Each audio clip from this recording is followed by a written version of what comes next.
So yesterday we met Martin McWan, and basically he spoke about biases and prejudices, and the entire focus, the way I saw, was external, as in what is happening outside. So that was the main focus. Now today, the focus is internal. So it is an inner journey of casteism, and we have with us Rukmini Iyer. So Rukmini is a leadership development facilitator, coach, and a peace builder. And she has over 20 years of experience in this field. She has set up an organization called Excelled Solutions in 2008, through which she does all this work, peace building, leadership development. She has been honored as Global Peace Index Ambassador of the Institute of Peace and Economics, Distinguished Toastmaster Award from Toastmaster International USA. She is a recipient of Shakti Fellowship, Rotary Peace Fellowship, and World Human Resource Board Fellowship. Actually, her profile is, 2 pages. So we spoke, and she said that she was very. I found her very humble. She said that just take 2 minutes to introduce me. So that was the introduction of Rukmini Iyer. Rukmini, you can take charge. You can go ahead. Before that, I would, so there are 30 people, 30 participants here. So for all participants, I would like to request that once, the whole, the structure is like, so she will be presenting, and we hope that we'll have around 15 minutes for question answer. So once she is done, I would want you to either raise your hand or write your questions on chat box, and hopefully we'll be able to manage, we'll be able to answer all the questions. So here we go, Rukmini. Thanks, Sridhar. Well, just a caveat, since you mentioned hopefully we'll answer all the questions. I'm really hoping that a conversation like this raises more questions than answers it, and the intention really is to create the capacity in all of us to continue to hold questions and to stay disturbed by those questions that are raised. So just joining the conversation with that caveat. And thanks, Sridhar, for the introduction. Like he said, in terms of the structure, I will take the first few minutes to introduce the construct that I had presented in the paper that was submitted to the summit, and then take the next perhaps 15 to 20 minutes to take us through a reflective exercise, and for which I will need us to engage through the chat box. So I'm hoping that all of us are conversant and able to type responses into the chat box. And hopefully we'll leave room for about 15 minutes towards the end for any reflections or questions, as the case may be. So that's broadly the structure. But however, as I'm speaking, if there are questions or thoughts that emerge that you wish to convey, please type it into the chat box at any point in time, and I'll attempt to weave it into the conversation as far as possible. So, yeah, we're speaking about casteism, and needless to say, all of us are familiar that this is something that has existed and continues to exist and be actively practiced, particularly in the Indian subcontinent for millennia. And there's, of course, a whole body and a growing body of work in terms of academic, religious, and other kinds of literature around casteism. The intention of my paper and also this presentation is not to add to any of those bodies of work, in the sense that I'm not really speaking to the external societal experience of casteism, that there's no denying it. It is practiced and the repercussions are open for everyone to see. But this work is not a commentary on the external experience. This work is about what is it that we as individuals can do to engage with it in an inner capacity. And while we're speaking about casteism, casteism has, while we speak of it largely in the Indian context, it has existed and has been practiced in several pockets in other parts of the world. And I've heard of incidents of casteism in pretty much every continent except for Australia.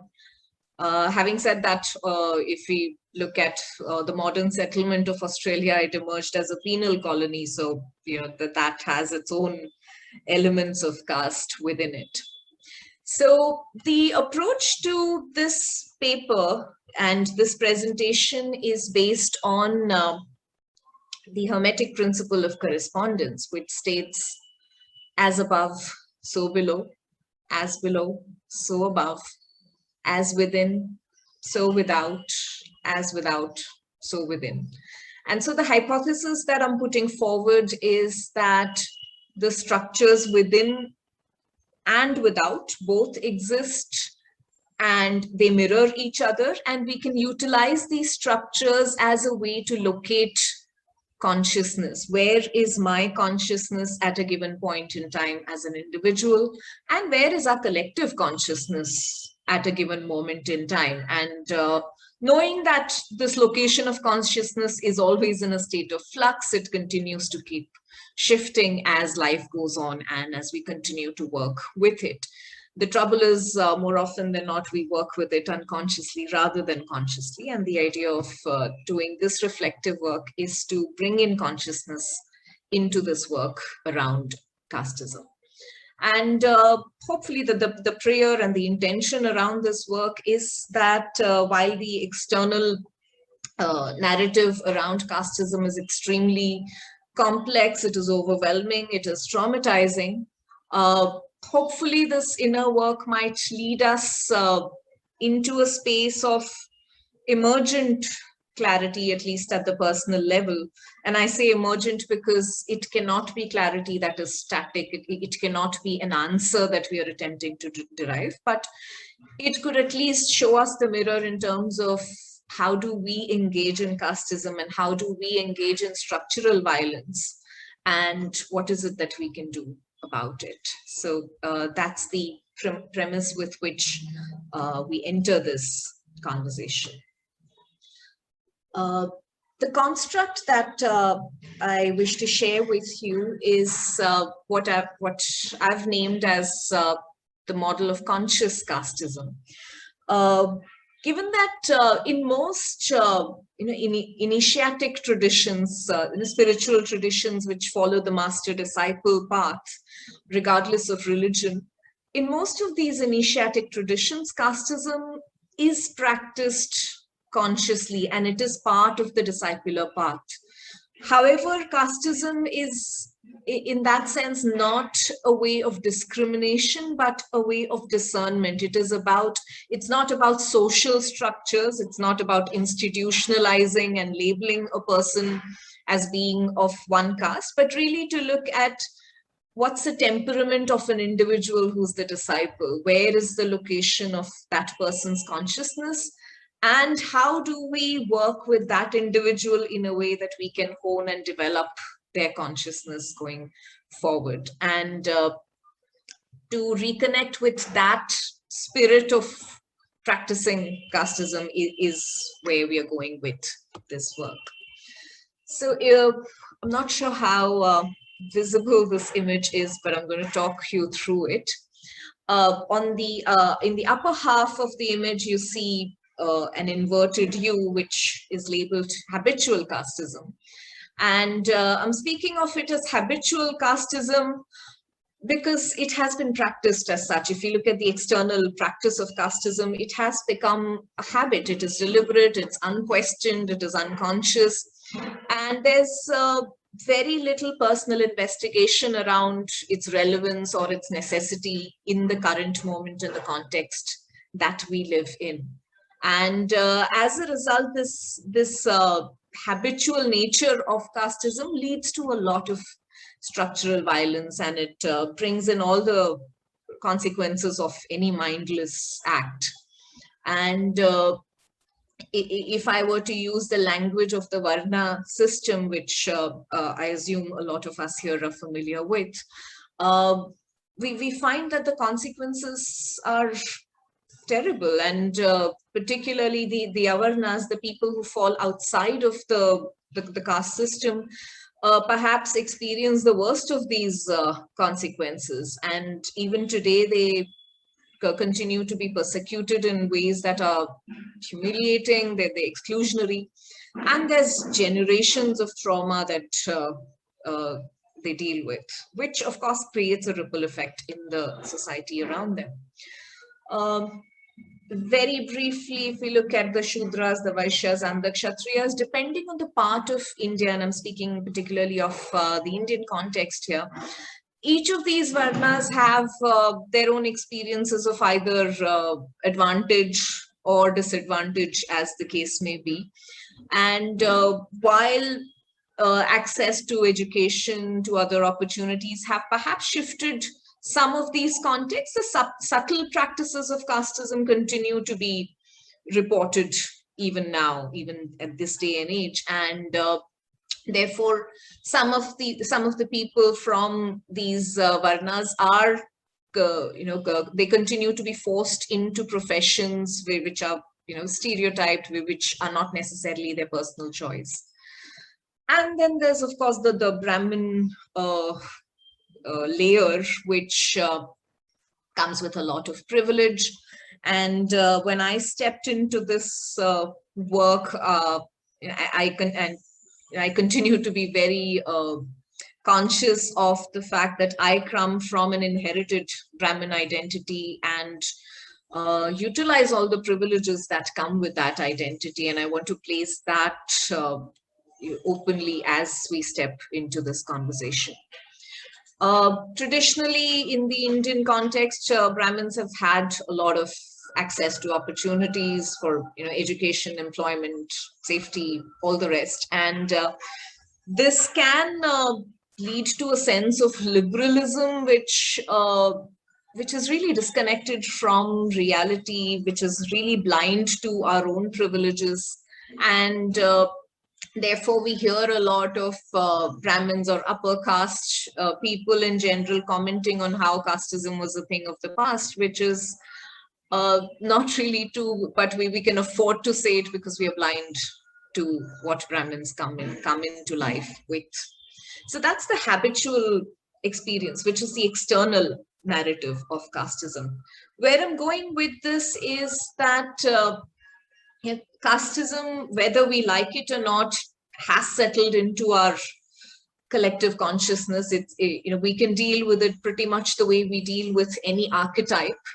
And therefore, even if we want to seek to abolish it using a legal route, which we have done, right, as a country where negative discrimination based on caste was banned by law when we enshrined our constitution. Having said that, nothing's really changed around it. So it's not something, an archetype cannot be abolished by law. It is something that we need to work with because we store it in our personal consciousness as well as our collective. And therefore, the proposition is to use this archetype, to work with it, modify it at the layer of the individual, and feed it back into the collective. Of course, what I'm talking about is intergenerational work. It's not something that's going to change anything tomorrow, but at least the process might help to retrieve casteism from the shadows and make conscious engagement with it possible. And so when we're speaking about the possibilities that come in with conscious existence of caste, what I'm speaking about is for each of us to be able to tap into each of the layers of caste that exist within all of us, right? So the ability within us as a Brahmin, for example, to listen to life in its wholeness, including all its life forms, to identify with the ecosystem. That's the potential of the Brahmin in us, or the potential of the Kshatriya in us to be able to volunteer ourselves to do this inner work, to co-create justice, to aspire for a higher ideal, our highest potential that we are all capable for, and therefore to fight the right battles within us. Or the potential of the Vaishya within us, which is to use resources carefully, to be stewards of resources rather than owners of resources, and therefore to be able to work with the idea of conscious capitalism. That's the potential that we can tap into if we're able to engage with this layer consciously within us. The conscious engagement with the Shudra can help us to serve in a way that is joyous, in a way that creates beauty, creates and celebrates art and craft and music and so on, which makes life beautiful. And of course, the very powerful layer of the Avarna, that is not tied down in any specific layer, but this is the ability to serve, to belong everywhere, to be resourceful, to be adaptable in every context. And all of these layers of potential exist within all of us. But the idea is to look at how do we engage with each of these layers. So as I said before, we do acknowledge casteism as an external reality that's not going anywhere, unfortunately, in the immediate realm. But what we are approaching this work with is through that Hermetic principle of correspondence. So to say that what is external is also within, and the other way around. And if we're able to work with it within ourselves, we might eventually, in the long run, be able to create an external shift in the archetype that is caste.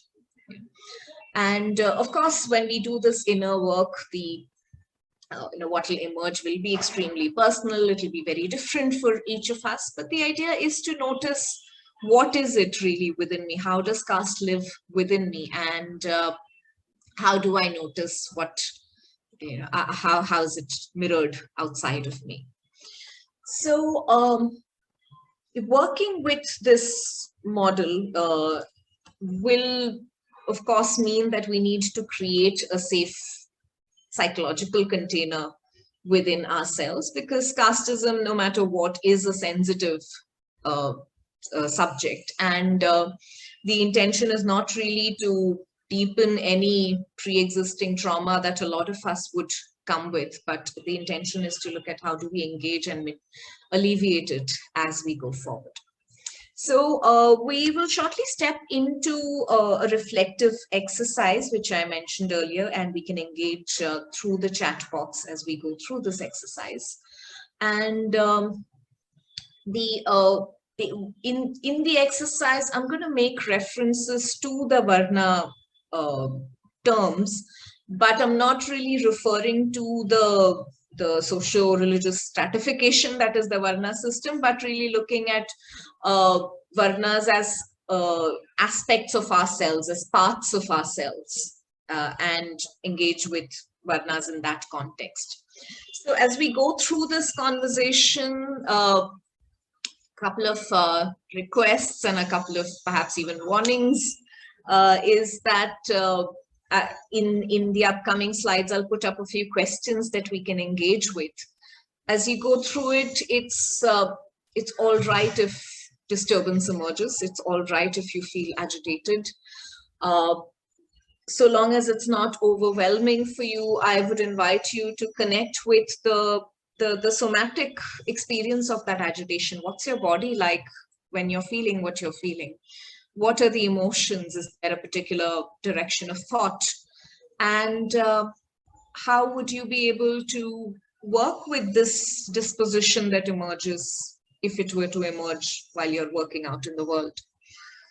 It's okay to feel sadness, rage, anger, helplessness, and connect with what's the need behind each of these emotions. Is there a resourceful way in which we can meet that need? And what kind of support can you seek from outside of you, if at all, essentially? It could be a person, it could be an object, perhaps even a memory. And yeah, so let's stay open to the possibility that what is within us is what we project outside of us, and therefore we'll stay open to exploring that possibility as we go forward into this reflection. So there are 5 layers of questions, 5 layers or 5 aspects of ourselves that we are going to get in touch with through the questions. As we go along, if you're able to, please, if you're able to and if you wish to, please type in responses to the questions that will come up on the screen on the chat box. It's, of course, not a compulsion. And I'm not sure if everyone can post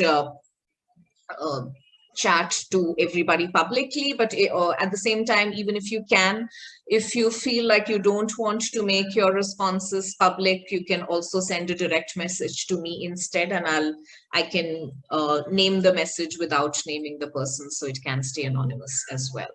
So going forward, we start with the first layer, and the reason for going into this exploration in this particular order is also because in my deeper work with it, I've also been looking at mapping the temperamental aspects of caste with our neurology, and how the location of consciousness moves from the reptilian to the mammalian to the cortical brain and back to the pineal systems. But I'm not going into the neurology of it in this conversation. It can get very complex. But so let's dive into the first layer.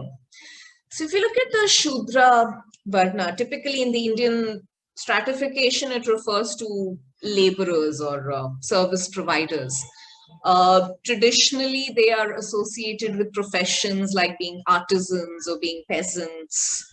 But it's interesting that while that's usually the case in India, you will find that in the Balinese Hindu caste in Indonesia, you will find that Shudras are often priests in temples, which is typically restricted to upper castes in India. So there are really mixed narratives around casteism in different parts of the world. So if you have to point the mirror inward, looking at this external narrative of the Shudra being service providers, and take a moment to reflect. What parts of you are Shudra? What parts of you are expected to provide labor for other parts of you? And they often go unappreciated, maybe even unprioritized. What's your relationship with these parts? And how do you think that relationship reflects in terms of how you relate to or respond to people who play those roles, those service roles outside of you in your world? So that's the first layer of reflection that we're looking at. And some of the responses I'm looking at is feet, eyes, digestive, my brain. Okay, we seem to be relating it from a somatic perspective, and that's very interesting. When I started this reflection, I also related to the Shudra as the part of me, and particularly I had a lot of space to do this reflection during the pandemic, because early months in the pandemic, when there was very little help available. the idea of having to cook or clean or doing housework, as Suparna says on chat. Those were things I would do very grudgingly. And the priority was always work and rest and other things that I wanted to do. And therefore, it was a great opportunity for me to look at how there's this part of me that does go about doing the housework. It does cook, it does clean, it does all of these things. And yet it's never priority for me. I don't prioritize that part of me. And the part of me that is celebrated, the part of me that is prioritized is something else. In my personal case, it was the part of me that is able to earn income, which was always prioritized and celebrated. So there's a certain dynamic internally that's created within my own Shudra and my own Vaishya, and that conflict about who's more important. And it was interesting to look at that conception and that treatment of the Shudra within me, and look at, therefore, what do I do to people who are in Shudra roles outside of me? And I don't necessarily mean the Shudra caste, but people who are in service roles outside of me.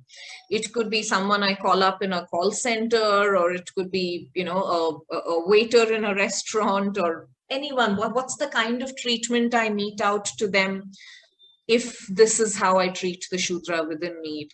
The Shudra within is completely unprioritized, not celebrated. So what does that mean in the external context? So, and thanks for the continued reflections in the chat. Some of us are unable to name anything, and that's fine. This work is a lot of deep, long reflections. So all we are doing is dipping our toes. So don't feel pressured to have to name anything, but do stay with the conversation and see what emerges for you. And you never know, it might emerge in the next few days or weeks as well.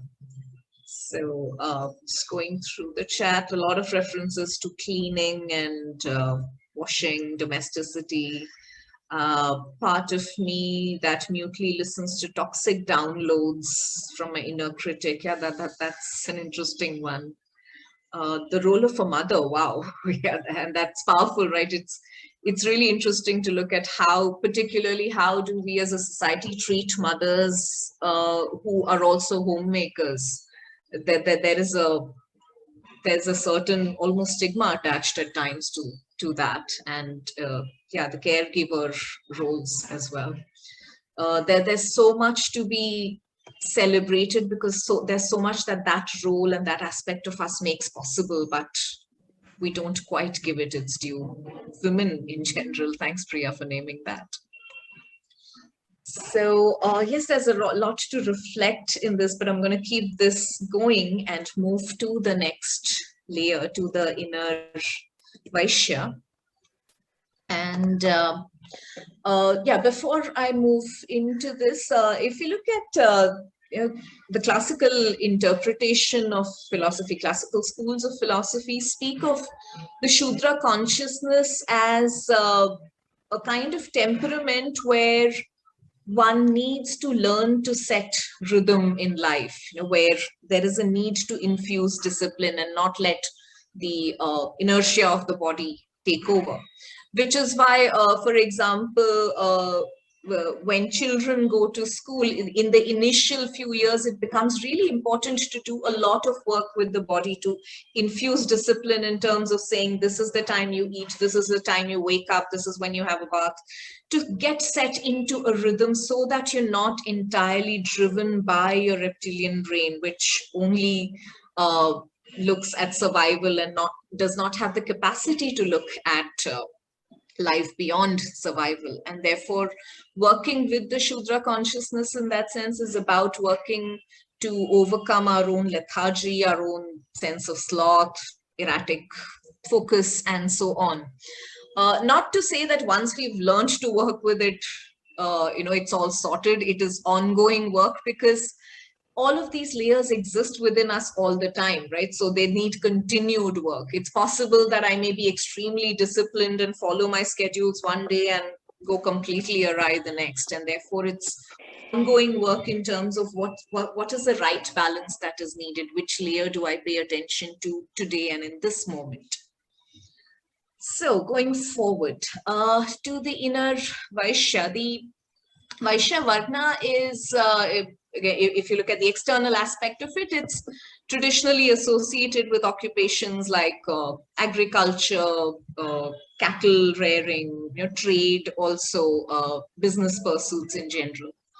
And there have been pockets of times in our Indian history where Vaishyas have also been leaders in governance. For example, if you look at the Gupta Empire, which, if I remember right, was, I think, 3rd century to 5th or 6th century.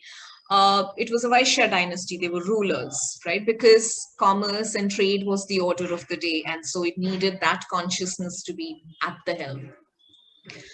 So, yeah, so if we have to turn the mirror within, how do you relate to the Vaishya inside of you, the part of you that manages money, dhanda, business, finance, even transactions in general, relationships, contracting around things in life? How much space is the Vaishya given within you? And how does this part of you treat other parts of you? What is its attitude towards the world in general? So just looking at chat.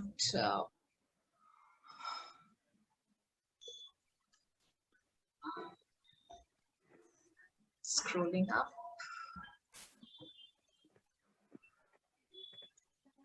Vaishya in me thinks it's superior compared to other functions, financial acumen. I appreciate it more. I relate to that as well. I tend to give a lot of importance to this part of me because I believe this is what helps me exist in the world. And having said that, this part of me doesn't always treat other parts of me very fairly. It doesn't give them its due. It also sometimes, for me, this part of me doesn't quite recognize other forms of capital other than money. It doesn't quite recognize relationship as capital, or health as capital, or skills as capital. So I also notice what's the kind of discriminatory practices that are followed inside of me.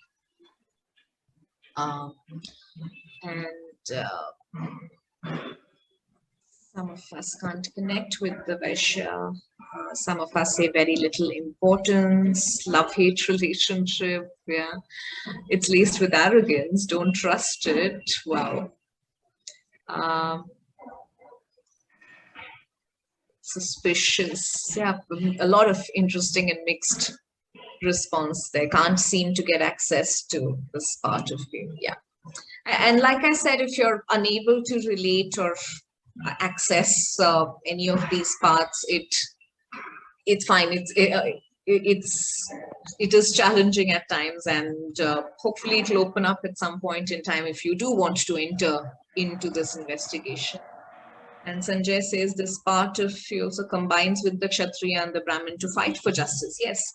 So the idea of engaging with each of these parts is not just to notice what their prejudices are, or what the violence caused by these parts of us is, even internal violence, but also to look at what's the potential if we absolutely hone them, work with them, and get them to serve at their highest potential. There's a lot of beauty that can get created, that there's a lot that we can contribute to the world from each of these aspects of ourselves. So if you look at the Glacier Consciousness, and again, I'm referring back to philosophy, it normally is defined as the consciousness of something that's larger than myself. It's larger than my own survival, right? Referencing to our limbic system, to the mammalian brain. And it's when we are ready to connect with the idea of community, whatever way we define community. It could be family, friends, other people, and the intention of connecting with the community is to give and to receive. And while it can reflect as a a profit motive, that's only because we also want to self-sustain in the process. So the idea of trading or managing finances as a Vaishya is also about managing energy, which all of us do need to take responsibility for. And it's also an opportunity, working with the Vaishya within is also an opportunity to connect with empathy, right? To notice what others are going through, how others are feeling, and to actually channelize our inner resources and outer resources in a way that everybody benefits. And that's where in the construct I had presented earlier, I had looked at the highest potential of the Vaishya consciousness as the idea of conscious capitalism, which we can create if we are able to engage with this part of us within. Moving on to the inner Kshatriya. Kshatriya, if you look at the root word Shatra in Sanskrit, is a temporal authority. So people who had authority to rule over, or at least represent a lord over a certain territory, right? And this eventually, of course, led to the whole caste of warriors created around this idea. So rulers and warriors is typically what is associated with the Kshatriya caste externally. And the primary occupation, therefore, was to protect and govern people, territory, resources. And in the current context, it's also about the parts of us that, the parts of us that take a stand, that are willing to fight for what we stand for and what we believe in. So if you look at this aspect within you, what's that inner warrior like?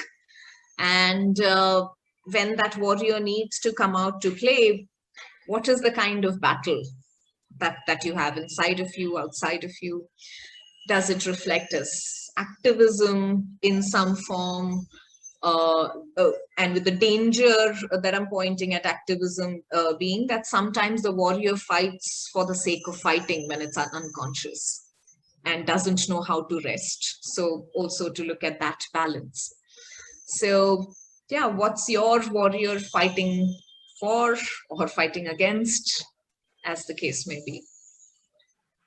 Pausing to look at reflections, needs to be controlled, wants to fight for all ills, respond to injustice. Inner warrior is tired.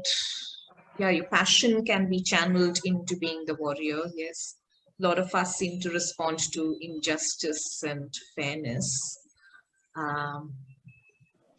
Emotions have Kshatriya in it. I'm not sure what that means, Sushma. Perhaps we can come back to that bit later.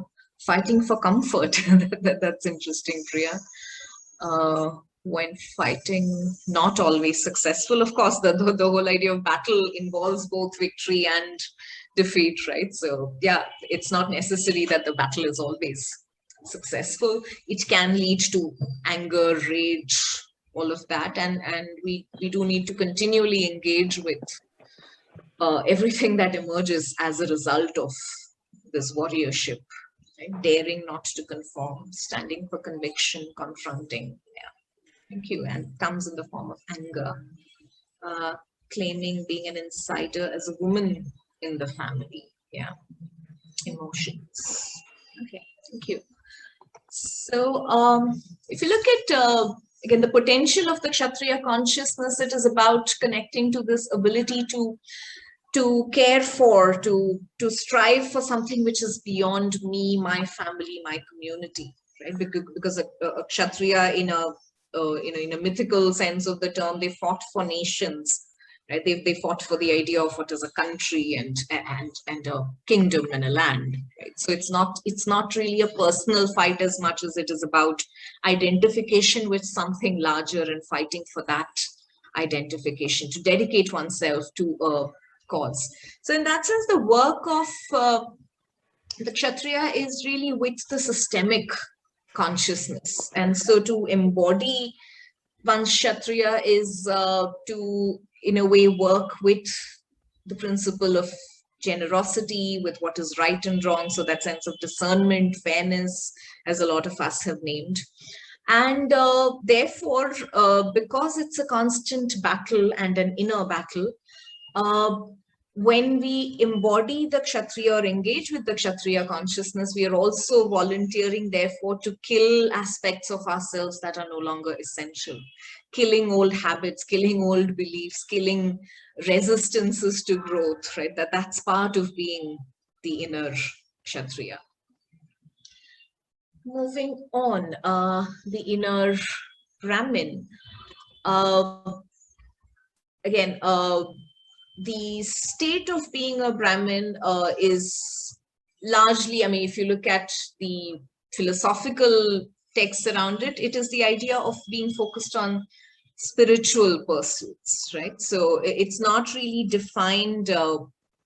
If you look at older Brahminical texts, also Buddhist texts, the term Brahmin is not quite defined in terms of family of birth. So it's not a lineage thing that you're born into a Brahmin family, but in terms of what is the preoccupation of the person? Is it if the preoccupation is about dissolving the ego structure, that's when the temperament is defined as being Brahminical. Of course, in more modern history, we are associated with the idea of Brahmins being priests and religious scholars and other occupations as well. And of course, there's a whole lot of narrative around the trauma inflicted by Brahmins on other castes. And that exists as well. And particularly given that external context, what does the inner Brahmin mean to you? What kind of space is that within you? If you're able to connect with the inner Brahmin, does that part of you have any judgments about other parts of you? That sometimes the spiritual aspect of me, for example, can have a lot of judgments about how everything else is lesser and lower, and that the spiritual is what takes the most significance at certain moments in time. It's not a static state because other layers of me take over at certain points in time. So yeah, what is the inner relationship there, and how does that inner Brahmin allow you to connect with something beyond you, beyond what is the larger purpose that you connect with through this Brahmin? What's the aspiration that comes in from there? Yeah. Inner Brahmin is wise. Yeah, there are judgments, superiority that some of us are talking about, able to listen. Look, inner Brahmin is proud, intellectual arrogance, intuition, guilty about social privileges. Yes, that's something a lot of us would relate to. And constant learning, redefining, humanism. Yeah.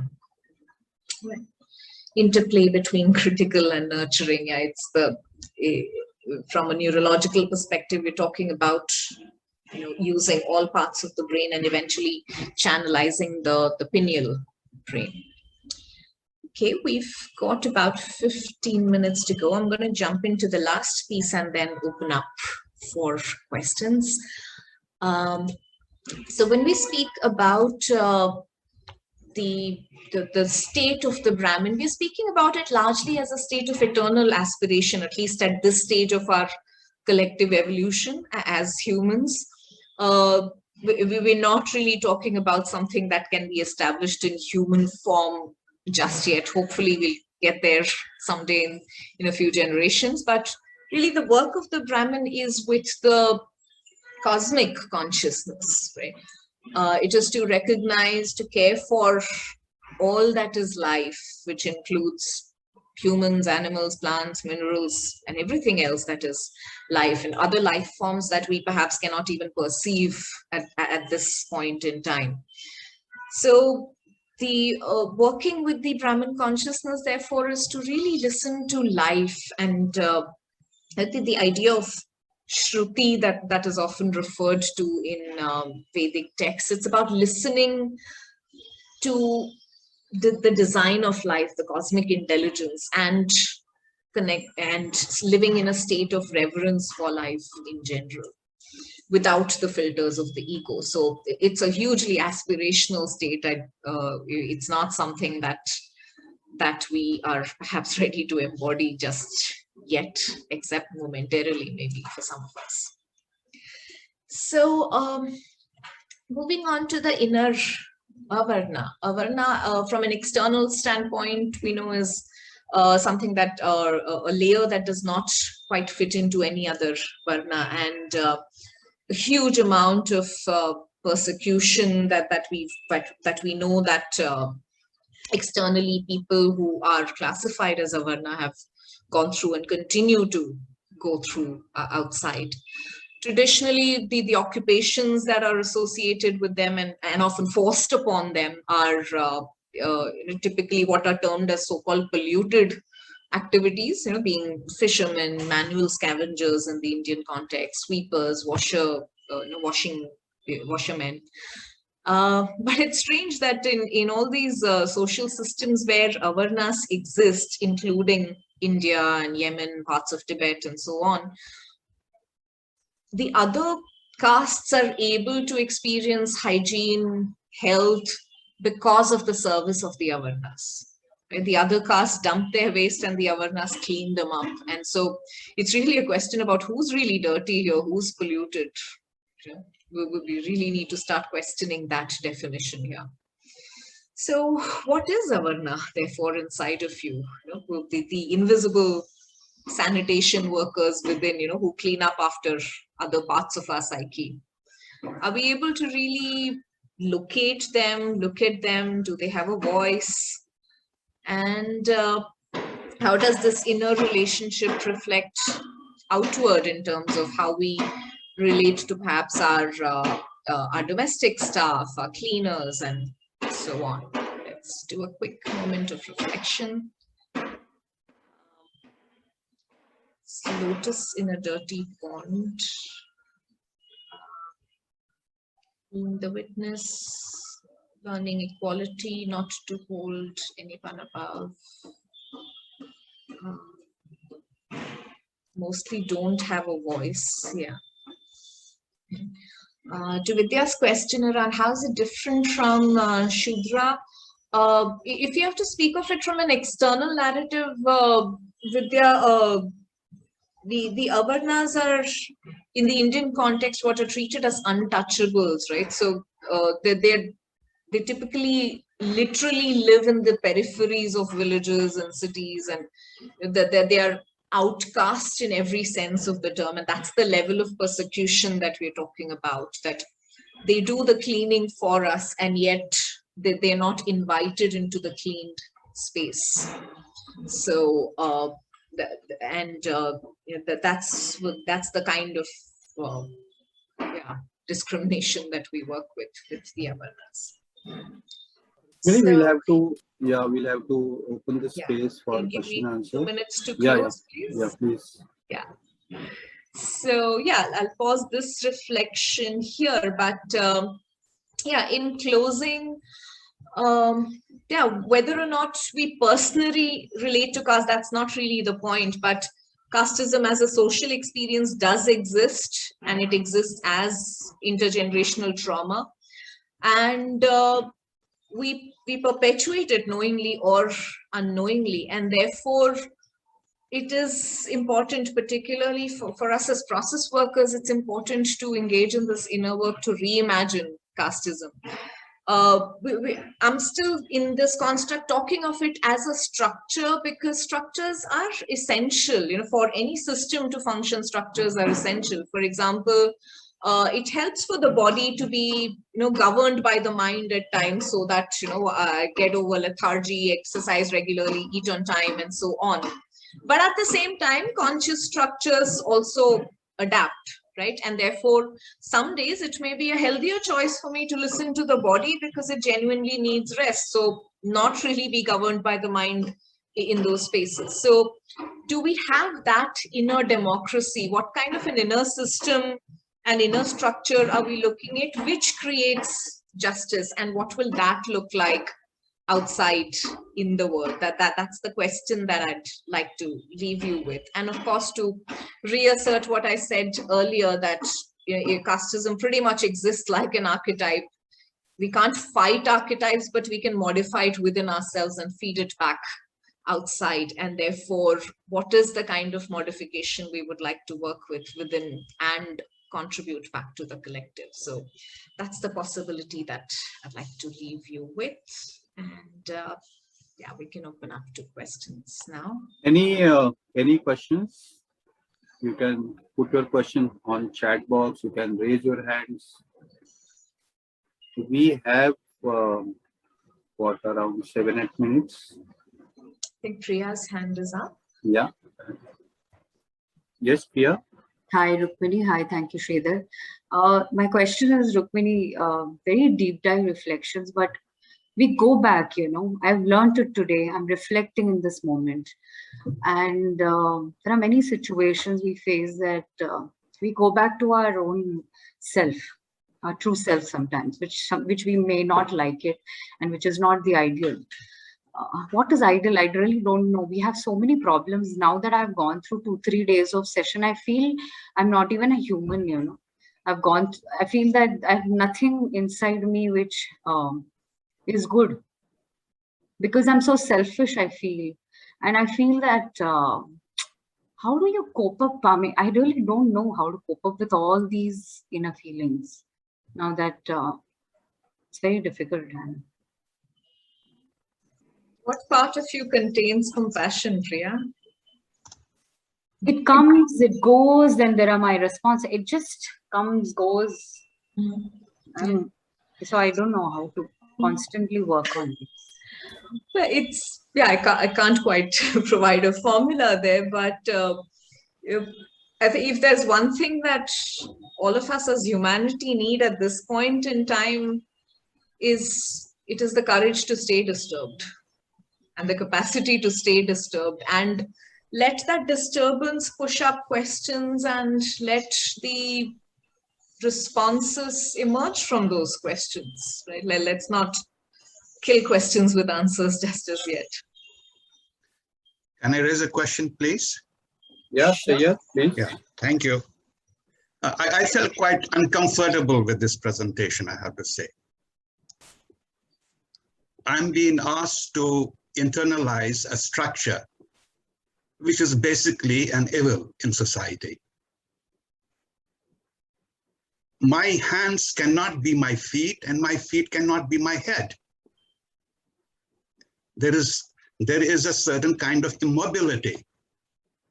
So this kind of a thinking, I do not know where it leads us to.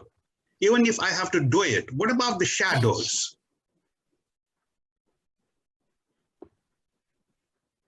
So the way I'm relating to the construct that I presented is that whether or not I externally, practice or believe in the idea of casteism, it is practiced, right? It exists as much as terrorism exists, as much as hunger exists. This also exists. Well, should it mean that it should exist all the time?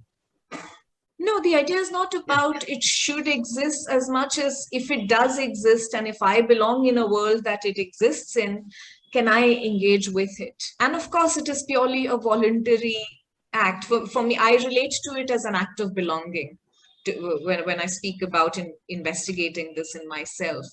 If I do belong, is it okay for me to be disturbed then? To me, it seems it is perpetuating a myth in a soft way. Okay. Sure, and that's the way you relate to it. I wouldn't want to counter that's the way I relate to it. This is just a construct, right? And I'm not coming at it. It is not just a construct. We are here. Some people will get influenced by this kind of a thing, so I have to raise this question. Sure. Thank you, Sayed Akhtar. Are there people who would like to ask questions? So I have a question. Anuradha has raised hand. Okay, go Anuradha. And then Joy and then Kiran. Yes. Sorry. No, I just want to respond and say that if I'm constantly projecting things out there, and not recognizing that some of the truth that I see out there is also within me, and I don't address that, then there's no way we are going to do anything out there. No change is going to happen out there. That's all. That is my construct. I just wanted to put that out there.